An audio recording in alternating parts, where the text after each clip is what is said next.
What's up, guys, and welcome back to the channel. On UFC 306 in the Sphere, Riyadh season, Noche, Mexican Independence Day, 20 million other sponsors, $20 million card, O'Malley versus Merab just took place, and Merab Dvalishvili is the new bantamweight champion of the world. He won by unanimous decision. 48-47 on two scorecards, 49-46 on the third scorecard, and he pretty much dominated Sean O'Malley and did what he wanted.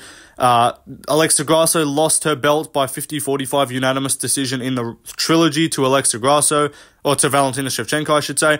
Diego Lopes dominated Brian Ortega. A bunch of other stuff happened on the card. There was some great fights. Not many finishes, but the card was pretty fun overall. But it did end on a pretty shitty note and a pretty dead kind of last two fights, with the main and co-main event going pretty similarly, with just a lot of wrestling-based control and not much happening. So I'm going to be talking about the entire card, recapping it, talking about my thoughts. I'll do the next fights to make video later on in the day. But yeah, for now we're just going to be recapping the card, starting with the main event of Merab Dvalishvili versus Sean O'Malley. Now, I picked O'Malley. I picked him by TKO, but no, trust me, guys, I swear I actually kind of thought Merab was going to win. No, like, it's annoying because my initial sort of reaction, like, when Merab beat Cejudo, I was like, yeah, he would beat O'Malley. Like, I said that. I was like, he would beat O'Malley. Then O'Malley beat Cheeto and looked real good. And then I was kind of like, it's pretty close, it's 50-50. And then I was just kind of it was more of a vibes pick. I was like, yeah, O'Malley's probably just going to fucking KO him. Merab's open, he gets cracked and stuff. So I did end up picking O'Malley. I got that pick wrong. I didn't do very well on picks on the card at all, because there was a lot of underdogs to win, because basically I picked mostly Mexicans, and like none of the Mexicans won, except for Rodriguez and then Rosas Jr. They were the only Mexicans to win. But I did think that I did see definitely a pathway for Merab to win, because I did think the pressure was going to be an issue for O'Malley, but I just thought he would leave himself open like he always doesn't get cracked. But he looked pretty solid. Like, he was getting caught, and he did kind of get hurt in the fifth round to the body. He was in a little bit of trouble there. It looked like O'Malley, if he actually pushed for it a bit, could have gotten a finish. But in my opinion, I tuned into Guru's stream quite like just at the end to see his reaction. He was just coping, and also, why are you blaming Merab for that fucking fight? Like, O'Malley, how about O'Malley just KOs him? Like, how about instead of blaming Merab for just implementing an effective game plan, how about we just tell the fighters to actually, like, stuff his takedowns and beat him on the feet? Like, just do that. Just how about you beat Merab?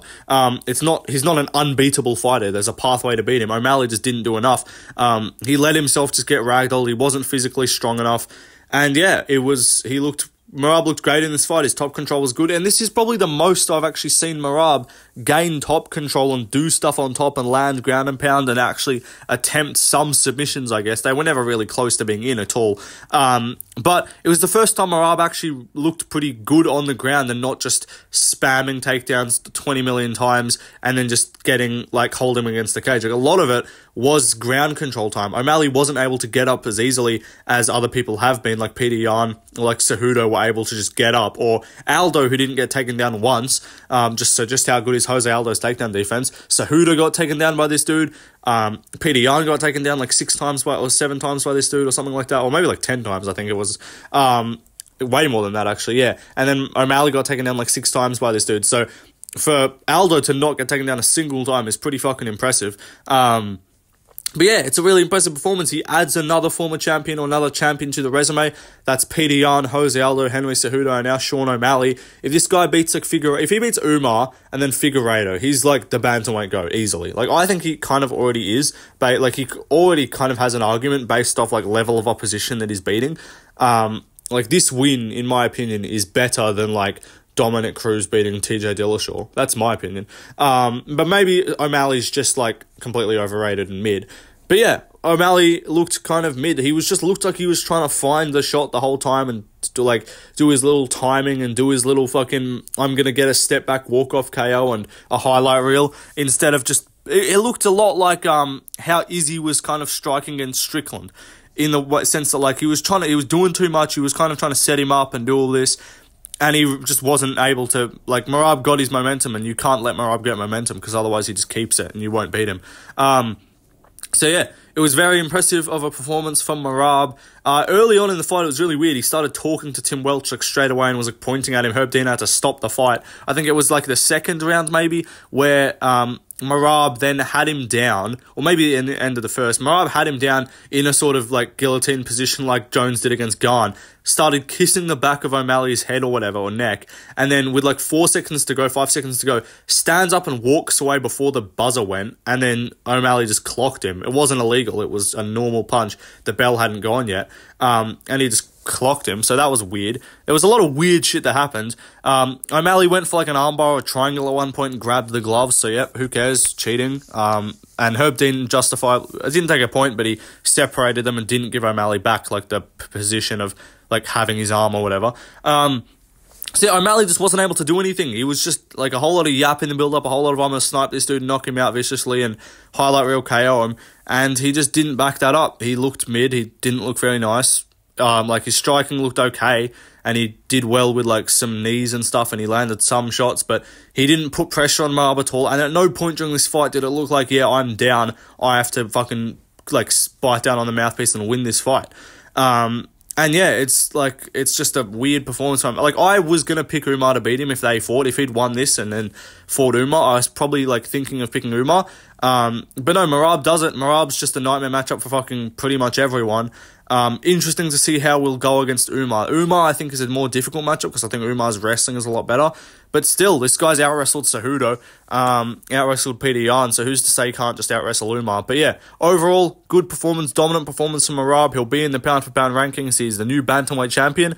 So fair play to him. But let's move on, though, to the co-main event. We had an even more boring fight between Valentina Shevchenko and Alexa Grasso, where Valentina Shevchenko racked up, like, no joke, I don't think any less than 15 minutes out of, or like 20 minutes out of 25 of ground control time.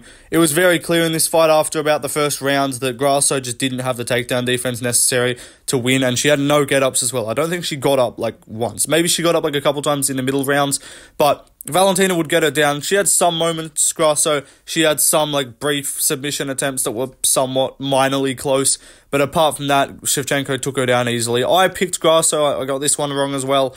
And my logic was like, I thought the first two fights happened. Grasso won the first one. It was a close draw in the second one. Shevchenko's 37. She's not going to be getting any better. She's not going to be any more effective. Grasso knows what she needs to do in this one. Defend the wrestling, keep it on the feet. She couldn't defend the wrestling. She just looked weak. She didn't look good, and Shevchenko won easily. And it's pretty impressive to get the belt back at 37. She looked real good, 50-45. I think Manon Fiorot beats her, to be honest. That's my opinion. I think Fiorot's bigger. We saw how she stuffed the takedown against Blanchfield. I think she would stuff the takedowns of Shevchenko as well and probably just be a bit too big for her on the feet. But maybe she beats Fiorot. Maybe she just goes up to 35. I'm not sure. But yeah, good win from Shevchenko. But let's move on, though, to the next fight. Next up, we've got the GOAT, Diego Lopes, who whooped Brian Ortega's ass for 3 rounds and won by 30-26 decision. He fucking smoked Ortega in the first round. Thought he just flatlined him. Like, the way that animation of, like, him punching him and then punching him again. Like, I thought Ortega was literally just out cold. Somehow recovers. This dude's chin is crazy. Gets his ass beaten in, like, within the first. I thought Lopes was about to just KO Ortega inside, like, 40 seconds. And I was about to be like, what the fuck? This guy is literally just going to be the champion. But I think if anyone else takes that combination, they're unconscious. So Lopes, he's the fucking legit, bro. First round, whoops his ass, gets him down, beats him up on the ground. Ortega's just doing some soy fucking jiu-jitsu. That ain't going to work on Lopes, bro. Lopes is too good. I picked Lopes by TKO in the first, which didn't look like a bad prediction, because I said either Lopes is going to KO him in the first, or he's going to win a like 29-27 or 30-26 decision. He's going to 10-8 him, and then win the second as well. And I thought Ortega would come back in the third and have a bit of a moment and maybe get the third round for himself.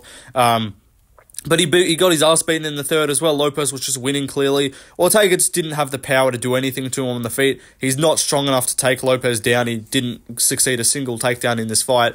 And then, yeah, with about 25 seconds, 30 seconds to go, gets dropped again and beaten up for the remainder of the fight. So really impressive from Lopes. His striking looks fucking nice. I told people that Dan Ige performance was not indicative of Lopes not being that good. Don't know why fucking Bedtime and Rigo picked Ortega. I'm not sure why he picked Ortega in that fight. There was no area of the fight stylistically where he had an advantage. Lopes is more powerful. Lopes, in my opinion, actually had a better chin as well. He's more powerful, faster. Maybe Ortega's got a bit of a better chin. Lopes is stronger wrestler. Maybe Ortega's got some better pure little jiu-jitsu, but yeah, this isn't soy little frail boy Yair who's going to gas out after the first and then just let you grapple him. Like, that wasn't going to happen. So yeah, I was pretty confident picking Diego Lopes, and he gets it done. He's now the number 3 ranked featherweight. He's now ranked above Movzal, which is quite funny. But yeah, great win for Diego Lopes. He's legit. And then he went out and cornered Grasso afterwards, which is Chad move. Unfortunately, Grasso could not quite put the same level of performance up against Shevchenko. But yeah, really good performance from Lopes. Definitely looking forward to what he does next. Could be a title shot, could be just another fight with a top 5 guy. But yeah, really good performance from Diego Lopes. Let's move on, though, to the next fight. Next up, we had one of the best fights of the year. One of the best fucking fights of the decade. Honestly, Hall of Fame worthy fight, in my opinion. Maybe I'm over-exaggerating. But if Dana White's going to call this a Hall of Fame fucking once-in-a-lifetime card, put this fucking fight in the Hall of Fame. This saved the card in my... Well, not saved it. There was other great stuff that happened, but this was like the highlight of the card in my opinion. Apart from Ortega getting whooped by Lopes winning. And like there was fun fights, like Van Shires Rodriguez fight was fun. Bahamondes got a nasty KO. But apart from that, like this was just the one where everyone was like on their feet the whole time. The third round of this fight is no joke, one of like top 5 rounds I've ever seen in the UFC. Like, that's like Volk Ortega levels of like crazy hype for a round. Like Holloway Gaethje round 5 levels of hype for one single round that occurred.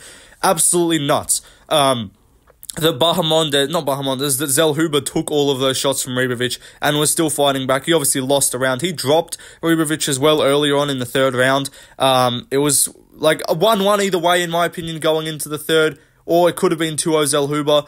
What do you mean 1-1 either way? It was 1-1 going into the third, in my opinion. You could have had it 2-0 Zellhuber. One judge did. It was a split decision.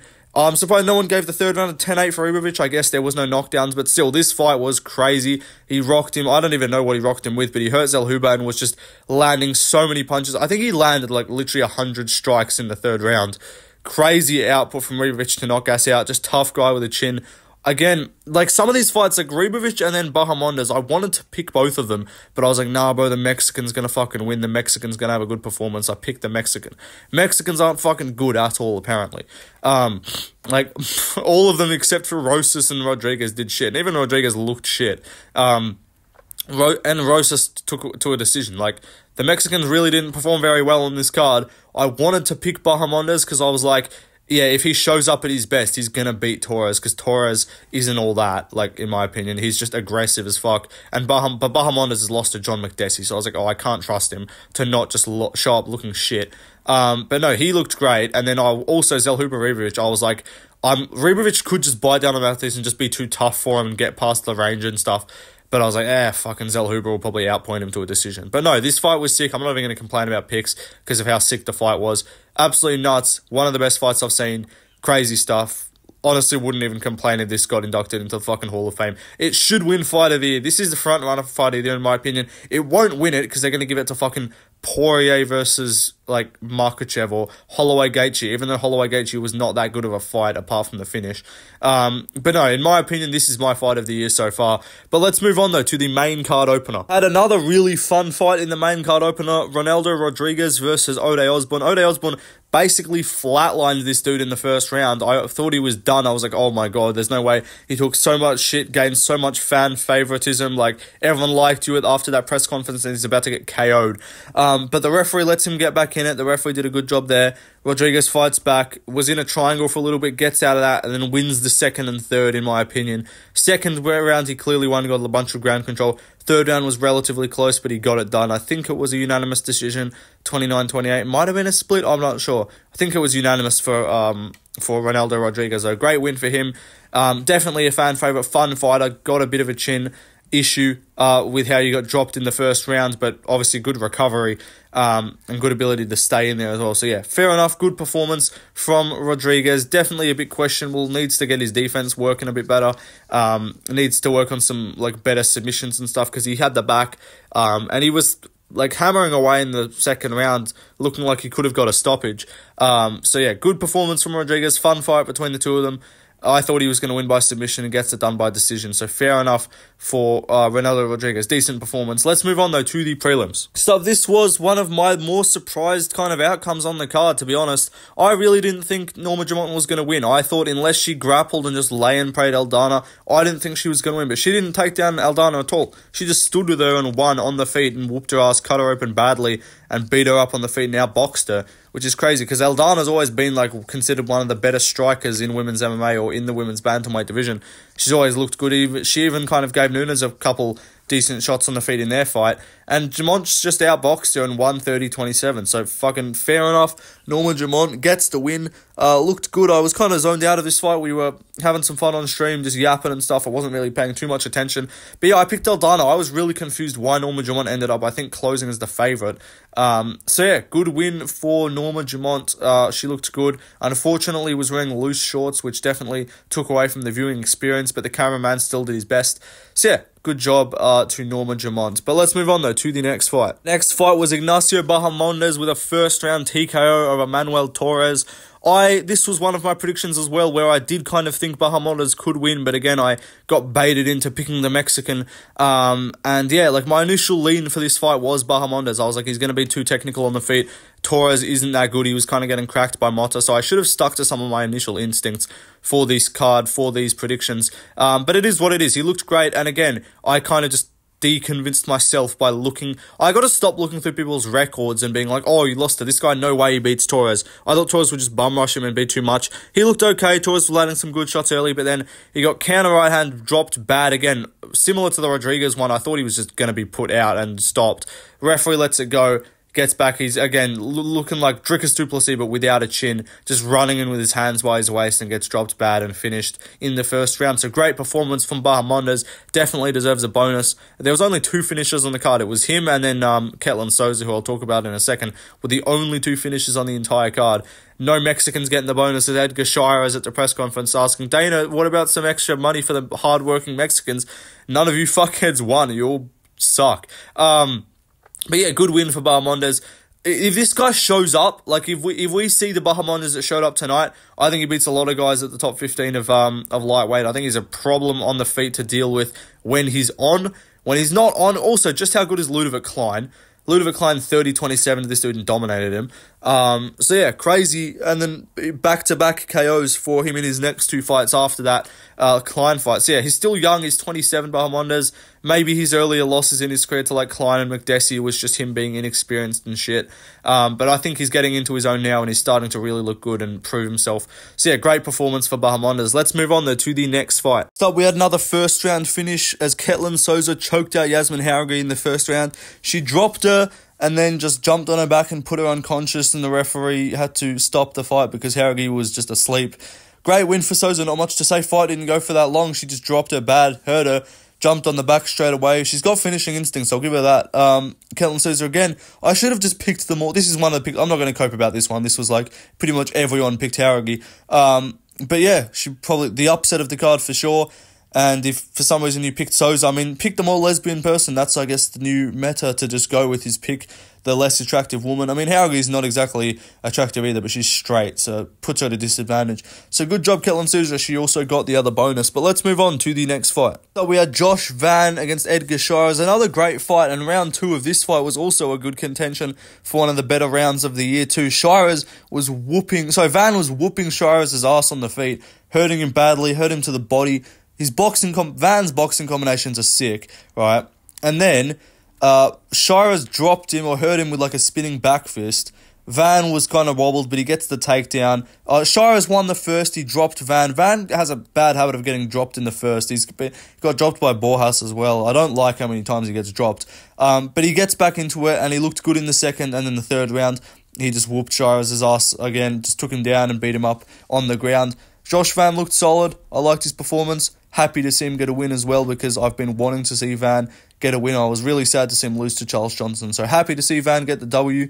And he also took the fight on short notice, so it's a really good performance. But anyway, let's move on to the next fight. First fight on the card was Meep, aka Raul Rosas Jr. Chiwiwis, against Aori Tralang. It was a pretty comfortable pick and a pretty comfortable win for Rosas. I think he won 2-1. I think he won the first, and then I think he won the third. I think he lost the second because he really didn't shoot the whole time. But yeah, he won the third pretty comfortably. Just got takedowns. I picked him by submission because, yeah, but I probably shouldn't have, like, tried to back Rosas by decision. Rosas by finish when he's 19 years old. He's alright. Like, Rosas is solid, but he's got a lot of developing to do. He's saying for fucking top 15 opponent, saying for get a bonus. Like, buddy, chill out. You took Aori Chileng to a decision. Like, relax. But yeah, that was the card done. Quick word, I guess, on the other shit, on the, like, the films were cool. The preview that they kind of showed and all that was cool. All the lighting, the ring girls in the different costumes and stuff was a cool kind of idea. We didn't get to see as many cheeks as I would have liked, to be honest, but it was alright, solid. What else? It was cool, yeah. They announced the 290 or 307 card as well. Like the card order. Nate Land was also fighting on it, and Mauricio Hufi as well against TBD. So I don't know who that's going to be against. Maybe like Bobby Green or something.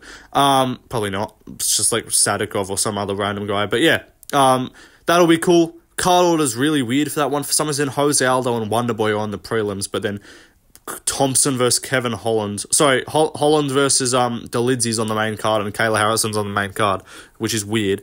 But that card's going to be fun. They announced the 309 kind of card too. Surely that can't be the fucking order of the card, because they've got Bo Nickel versus Paul Craig as the feature fight of the card. And then they've got they've got Natalia Silva versus Viviane Araujo on the fucking main card of a pay-per-view, which is terrible. So I don't know what they're doing there. But anyway, it is what it is. They'll figure it out. They'll probably add some more shit to it anyway, because Dana said they're going to add more fights in the coming weeks. So they probably just wanted to show all the fights that they've got right now. But anyway, card was good. Main event and co-main event really fucking killed it, to be honest. But yeah, that 3-fight run of Rodriguez, Osborne, Zellhuber, and then Ortega Lopes was a sick 3 fights. Yeah, really fun card. I did shit on picks. I think I went 4 out of 10. I got Rosas right. I got Van right. I got Rodriguez right, and I got Lopes right. I picked O'Malley, I got that wrong. Picked Grasso, got that wrong. Picked Zellhuber, got that wrong. Picked Torres, got that wrong. Picked Aldana, got that wrong. And then I picked Jauregi, got that wrong. So all the fights I got wrong were just me picking Mexicans, plus O'Malley, obviously. But yeah, card was solid. Anyway, hope you guys enjoyed. Peace out. See you in the next one.